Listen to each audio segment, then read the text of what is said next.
probably fitness towards the back end of the season for quite a lot of players, and even in the selection that the manager had to choose between players who were injured and not quite fit. So maybe leading up, there's been a bit of a difference. I think. In the past two tournaments especially, we've been on the same amount of points, the same kind of, we won the first, we drew the second, but I don't think we played well in the Denmark game. I think we dropped below what we know we can, but overall I think, we are calm. We have been here before, we've got a lot of experience, so it's not a time to panic, of course, but it's a time to obviously try and improve. And I think for me, I think always in these tournaments, especially these early stages, it's almost, I love my other sports, it's almost like a boxer in the first couple of rounds, just seeing where everyone's at, seeing how you feel, or a golfer in a major tournament, just kind of, okay, it's the first round, don't play yourself out the tournament, just be calm, and that's kind of where, I think, where we're at. We're looking where we can improve, and of course we know we can improve, but it's not a time to panic and think we need to change everything and change loads of stuff. We just need to, a few fine details that I think will help us. We've talked a lot about your fitness. Yeah. How fit are you at the moment? And the crucial question for me, I think, is do you feel you're able to play in all of these games out here with England at the level you would want to be able to? Yeah, I do. I think, I spoke before the tournament. Of course, we said about preparation leading up to it. I thought was pretty good for me personally.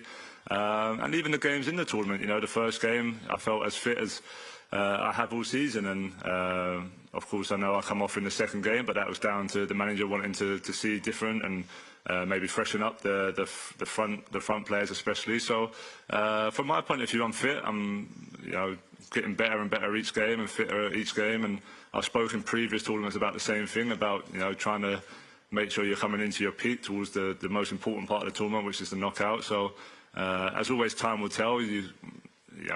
If we get knocked out, then of course there'll be a lot of questions asked. But I think, from my point of view, it's important that going into this knockout stage, you're feeling 100%, and I feel I'm there. Hi, Harry. Hi.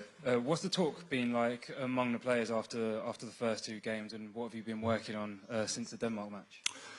Yeah, the talk's been pretty much kind of what we spoke about, just to be calm. Yeah, we're in a good place, even though we know we haven't quite reached the levels that we can. But it's been pretty much how it always is. The lads get on very well. We had a bit of time with the families, which is great. There's always that stage of the tournament where you're just starting to miss your families a little bit and miss the kids. So it was great to see them the day after the game.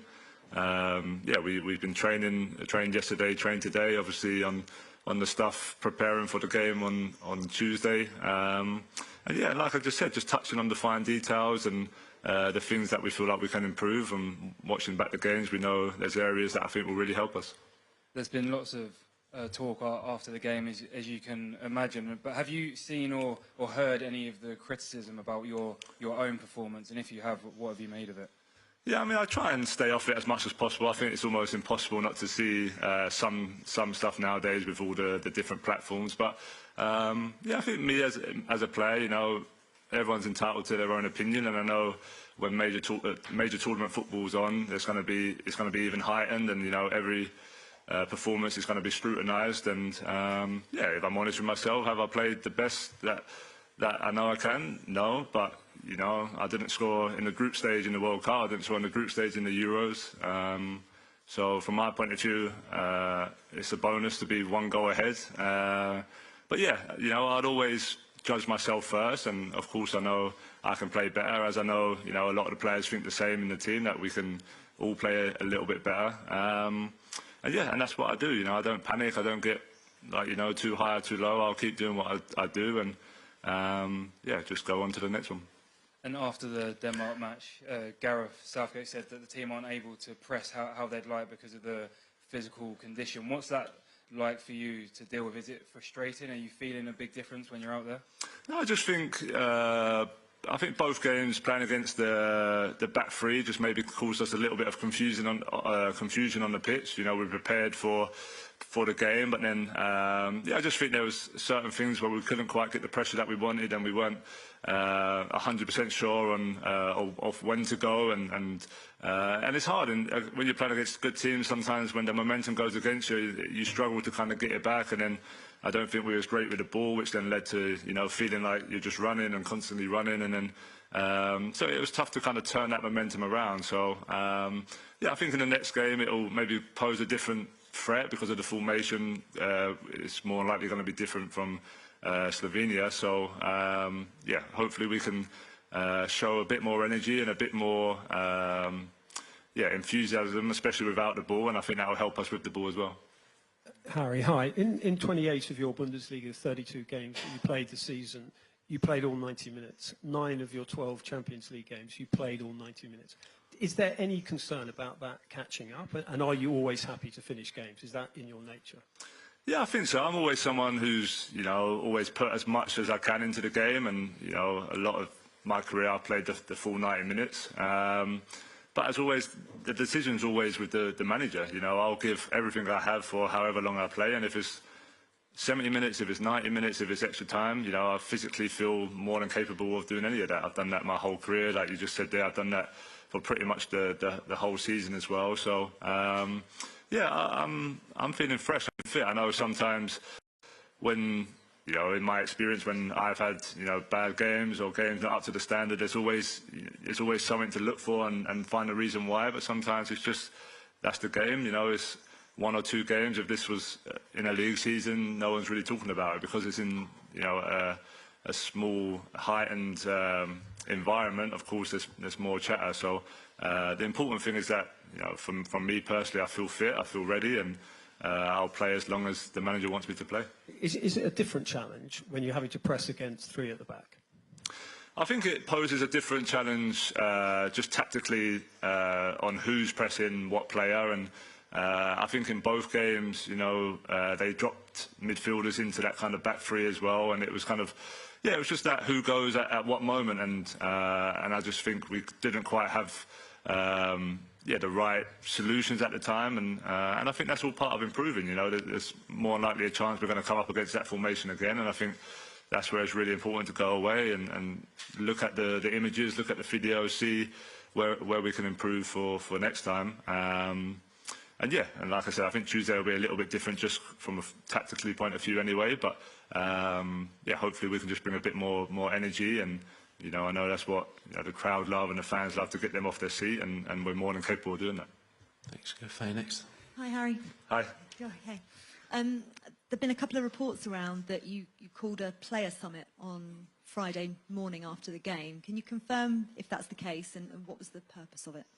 No, that didn't happen, so I'm not sure where that's come from. I think, again, probably just, you know, people trying to maybe create something out of nothing really. The day after the game was, yeah, just a small debrief that we always do from the manager, and then it was just a family day. You know, we had 7 hours with the family, which I'm not sure all the lads were quite happy about. After a few hours, it was it was pretty hectic, to be fair. So we might cut that down in the future. But no, that's what it was, and I think it was an important day just to kind of switch the minds off. You know, we've done well in the tournament so far, 4 points after 2 games, but yeah, in this sort of environment, you need a chance just to switch off, and that's what that day was for. You talked about your fitness, but are you having to play a slightly different game at the moment as well? Wayne Rooney wrote in the Times the other day that actually perhaps the form from you in the past couple of games isn't necessarily your fault. You're just not getting the service in. Are you having, because of the adjustments that Gareth Southgate's had to make, are you having to adjust your game as well? Well, I think I always talk about, you know, from me personally, as you know, I like some games I'll stay high, some games I'll drop in. I think, yeah, just as a team, we're, you know, just finding that fluid nature. We're just that we haven't quite clicked right in the first 2 games, if we're being honest. But you know, we're all, you know, at the very top of our game. We're all at a high level, and I think just, you know, as we train more, as we play more, that should only progress and get better. So yeah, as always, you know, I'll try and adapt to the game situation and how the other team play, and what suits me, what suits my role, I guess, as the number 9. But yeah, I think most importantly, you know, there's been a lot of talk without the ball, but I think with the ball, we just need to be better. We need to keep it better. We need to play a little bit higher when we're kind of in those areas building up. We need to yeah, get in between the lines a little bit more, and that will come. And like I said, time will tell. Of course, we have to go out there and prove it in the matches, and hopefully we can do that on Tuesday. Just finally, what's the message to the fans, particularly the ones out here in Germany? There were boos after that Denmark performance. Are you urging them to be patient, calm? What's your message to them? Yeah, I think calm is the most important one. You know, a lot of us have been here and done that, and we've given England fans, you know, some fantastic times. And, you know, I know 99% of the fans are, you know, fully behind us and fully with us. But as always, you know, during the tournament, just to support us, as they always do, and I know they will. And then after the tournament, you can judge us. You know, I always say, when it's finished, there'll be people judging us. You know, we've had some good tournaments. We've had some tournaments where, you know, we've just fallen short. But, yeah, during it, you know, it's down to us as players, as coaching staff, as the whole environment to get it right and find where we can improve. And, of course, people will have their opinions, and that's no problem. But ultimately, it's going to be us who makes the decisions and to try and find a solution. Thanks. We go David and then Kieran next. Hi, Harry, David from Italy here. You said yourself that you guys haven't played at the level you wanted to. Why do you think that happened?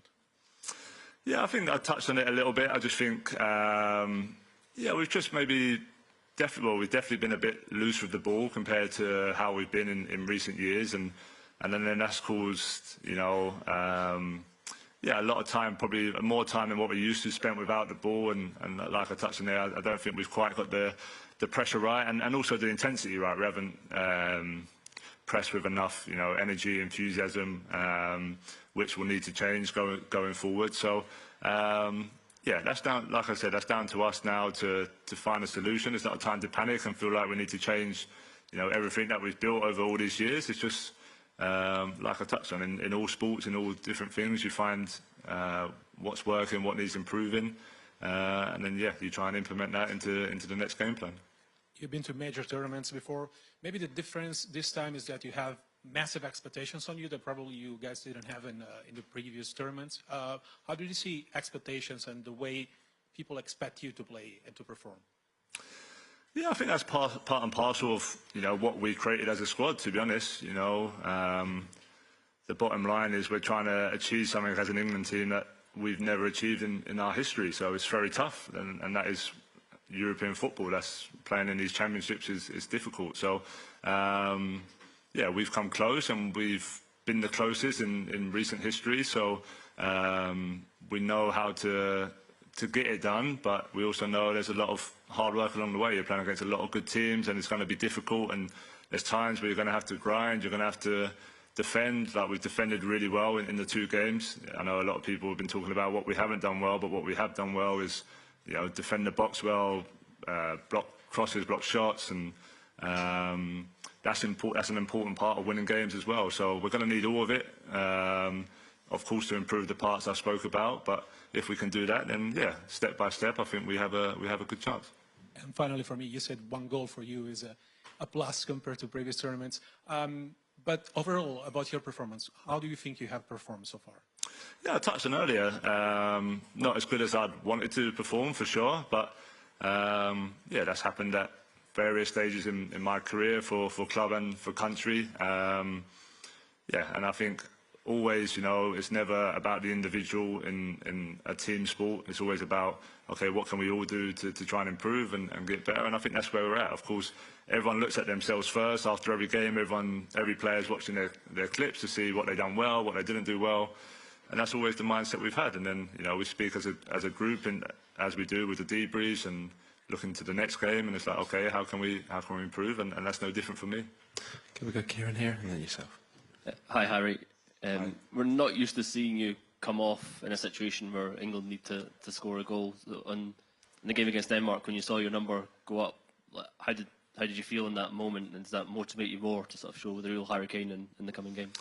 Yeah, well, look, it's not the first time it's happened either. It happened in the Scotland game in the last Euros when it was 0-0. So, yeah, like I always say, that the manager will make the best decisions for what he feels in that moment for the team. As a player, as the captain, you have to accept that, whether you agree with that or not. You know, in that moment, he felt like the team needed fresh legs in the attacking areas, and so be it. You know, now my job is to support the team from the bench and to try and help as much as possible in those moments. So, of course, I'm a player who wants to play every minute and because I always feel like it's a chance to score in the last minute. But also, you know, the England manager's got a tough job. We've got a lot of great players who, you know, he has to make decisions for, and I'd always support that.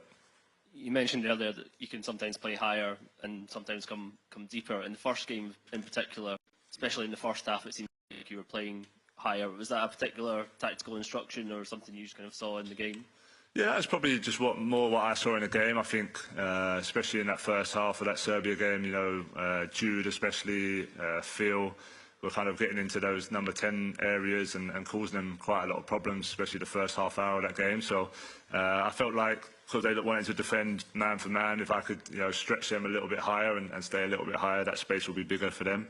Yeah, but as always, you know, with me personally, I've had it for sure over the last 4 or 5 years. If I stay too high and I don't touch the ball, I should drop deep and be involved. And if I drop deep and get involved, I should be in the box to score. So that's part and parcel of being who I am and being a number 9 who likes to do both roles. But yeah, overall, each game, you know, we talk about it as a team, and that's how the manager wants to play, and then also it comes down to your instincts on the pitch as well.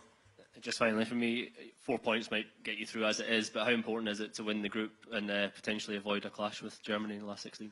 Yeah, we definitely want to win the group. I don't think it's just to avoid anyone. Of course, you know, Germany have had a fantastic start to the tournament, but I think it's more just, as we touched on earlier, the momentum that it will give us going into the knockout stages. Of course, people expected us to finish top. We expect to finish top in the position we're in now, especially. But yeah, if we don't, it's not a panic, as we always say, but yeah, I think we do want to go out there Tuesday and put a marker down and yeah, hopefully take that for the rest of the tournament. Hello, Harry. I'm Jonas from the local German broadcast channel NDR Jump, so excuse my bad English. We are very glad to have high-quality football here in Thuringia during the Euro 2024, because normally we have in Thuringia not even professional football. Here's nothing in that thing, and we are very glad to have you here. Do you enjoy it? Do you enjoy the surrounding, the landscape? And if yes, could you imagine to move here one day? Do you want to stay? We have a 7th division team. You may have heard of it, SG Lauscher Neuhaus. They had a contract offer for you. You get free Thüringer Rostbratwurst, all you can eat, free drinks in every bar, and Mindestlohn. And you would have much more time for the national team. So if you want, I have your jersey here. You can take it. Do you want it? It's very well prepared. I'll have to talk to my agent and see what we can do. But you have good golf courses. I mean, the golf course we're staying on is fantastic. So yeah, it's not a bad plus. But no, it's been great. You know, the reception I've had, not just here but in the whole of Germany, has been incredible. I think you know, since I moved to Bayern Munich, I've added a lot of supporters to me, and you know, yeah, every hotel we've been to so far, and just around the stadiums, everything, the support has been amazing. So you know, I just want to say thank you for that, and yeah, I don't know if it's on my mind to move here one day, but no, we appreciate, you know, yeah, you guys hosting us. Yeah, it's a pleasure for us, like I said, and maybe you can sign the jersey later. So you're the first real footballer to enter Thuringia, and it's great for us. Thank you. No problem. No worries. Okay, we'll go Jerry, Ewan, and then we'll finish here with Eric. Hi, Harry. Good luck for the match. Thank you. You said a lot. Don't panic has been a message that's come across. There's a lot of young players in the squad who haven't got the experience you've got. Is this something that you personally as captain, is that the message you're personally giving it to them? Yeah, I think so. I think it's part of the environment that we set as well. I think, like I touched on, everyone gets on really well. Everyone's always talking to each other, whether that's, you know, playing darts or playing Uno or just with each other on the coach or whatever it may be. We have a good environment where, you know, everyone talks honestly and openly, and yeah, I think whenever, you know, you're talking in meetings or the manager's talking or Steve's talking, you know, there's always good messages and messages that we've had throughout the years, and that's a big one. You know, is the reality of where we are, and that's 4 points after 2 games, which is, you know, a decent start. And then there's obviously knowing that we can improve and get better. And yeah, I think for the newer players or the younger players, that's just kind of the environment they're in, and I think they catch on to that pretty quick. Excellent. In terms of 7 hours with the family, what do you do? Yeah, I mean, the hotel's fantastic. You know, full credit to the guys and girls and from the FA of putting everything on. And yeah, we had a bit of everything in there. You know, we got kind of the golf simulator, the football. We had, you know, burger trucks. We had bouncy castles. Everything. You know, it was just a really good day, and it was a good chance for, you know, some of the families who ain't really met, or for the players to meet some of the other players' kids, etc. Because you hear about them, but obviously you don't always get to meet them. So yeah, I think we've done a really good job at that in not just this tournament, but other tournaments as well. Just yeah, making sure you have time to switch off and be with them, because they're, you know, a huge part. And of course, you do miss them during long spells away. So yeah, it was a fun day, just maybe a little bit too long. And finally, I don't know if you heard his podcast, but Gary Lineker had a word to describe England's performance in his podcast. Do you think it's helpful for somebody like him to describe it as shit on the eve of such a big game, particularly when you're top of the group with 4 points? And do you think maybe you should stick to flogging crisps? Look, I think it's always, you know, I'd never want to be, you know, disrespectful to any player, especially, you know, a player who's worn the shirt and knows what it's like to play for England. But of course, I think what maybe ex-players or ex-players who are pundits now have got to realise is that it's very hard not to listen to it now, especially for some players who are not used to it, or some players who are new to the environment. So yeah, I always feel like they have a responsibility. I know they've got to be honest and give their opinion, but also they have a responsibility of being an ex-player, an ex-England player that a lot of players looked up to, that, you know, people do care about what they say, and people do listen to them. So like I touched on, everyone's got their opinion, but the bottom line is we haven't won nothing as a nation for a long, long time, and, you know, a lot of these players were part of that as well, and they know how tough it is. So it's not digging anyone out, but it's just the reality that, you know, they do know that it's tough to play in these major tournaments and tough to play for England. But yeah, look, I'd never disrespect any ex-player. All I'd say is just, you know, remember what it was like to wear the shirt, and that their words are listened to, and you know, some of the lads, or I don't know how many of the lads, but, you know, you do hear it, and we all want to win a major tournament. I'm sure they want us to win a major tournament, and yeah, being as helpful as they can and building the lads up with confidence would be a much better way of going about it. Thanks very much. Good luck. Thanks, Jerry. A few quick ones on Ewan, and then we'll finish with Eric from Build. Just to your left-hand side there. Hi, Harry. Hi. I just wanted to ask a bit more on that triple subs. I know you covered that already, but did that show a different side to Gareth, maybe, that we haven't seen before, to make such a sort of strong change at that point in the match? Well, I don't know. I think, like I touched on there, I remember in the Euros he'd done a similar thing against Scotland. I come off in the first game against Croatia in the Euros as well. So I don't think it's anything new. I think it's something that, you know, the manager will make the right decision for the team, and I think he's proven that yeah, over his whole time as the England manager. So yeah, sometimes, you know, you can read into things a little bit too much. There's players who are training really well. There's players who are, you know, itching to get on the pitch, and that's part and parcel of major tournament football. There's going to be some players that don't play. There's going to be some players that come on, and, you know, the team that starts the first game is not always the team that ends up starting the games later on in the competition. So yeah, like I said, I wouldn't read too much into it. It might happen again, it might not. The manager, each game is different. Him and Steve and the staff will just try and make the best decisions in those moments. I know you've talked a bit about dropping deep versus staying further up, but what's it been like? How's your role changed with having guys like Saka, Bellingham, Foden, Trent behind you? Does that sort of change your role, having that level of talent? I'm not too sure. I think, obviously, I've played with those players for quite a long time now with England. Obviously, yeah, I feel like I've got a good relationship with all of those players. We just probably haven't, you know, done well enough in the 2 games to show it yet. But I think, you know, especially in past tournaments, in qualifying, we've shown what we can do when we're yeah, all on the same page. But again, it's a game of football. You're not always going to be perfect. You're not always going to get it right. You're not always going to, you know, be switched on in every moment of every game. But I think with all of the players and all of us, you know, we try and work on it. We try and train on it. We try and see, okay, he's doing this, can this help him? And we all try and help each other. And yeah, we're all fantastic players, so it's just about, how can we get the best out of everyone, and I think that's what we all try and do. Cheers. And then finish with Eric. Nice. Hi, Harry. Eric Peters, Build Germany. So how important is it for you to feel supported by your family during the Euros, especially when there is a lot of criticism? Yeah, I think family and friends are, really important. Just of course they always support you, they always back you, but they're a big part of your life. Of course, during a normal season, you get to go home, you see them every day, and of course you go away for away games, but it's never normally longer than a couple of days that you don't see them for. And tournament football is different. You have to spend a lot of time away from them, which is not easy, especially with young kids. A lot of the lads have got young kids, and you miss them. But that's a sacrifice we make, and you make to play in these tournaments. And I think you try and keep in touch as much as possible. I always talk about making sure you have people to talk to, and family are a big part of that. And I'm lucky enough to have great people around me, and they're always there to support me.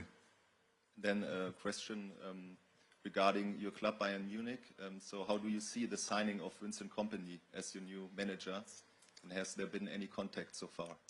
Yeah, so he phoned me, after it got announced, and just more to catch up and introduce himself. Obviously, before the tournament, he knows I'm focused on England and focused on the Euros, but he just wanted to reach out and kind of ask my opinion on kind of last season and how I've felt since I've been here. And he just gave me a bit of background on what he likes to do and how he likes to play. And it was only a short 10-minute conversation, but it's more just an introduction. So of course at the moment I'm focused on England, but I'm sure once I'm back at Bayern it'll be great to start the pre-season and get some new ideas from him and see how he wants to play and see his vision for the season ahead. And as always, I'm always learning from different coaches, different managers, and I'm sure I will from him as well. Thanks, Eric. Okay, that concludes the live section. We'll now move on to a short section and embargo to 10:30. We'll have to keep this about 5 minutes, so let's be sharp. Start with Matt Law, if you want to grab the mic there.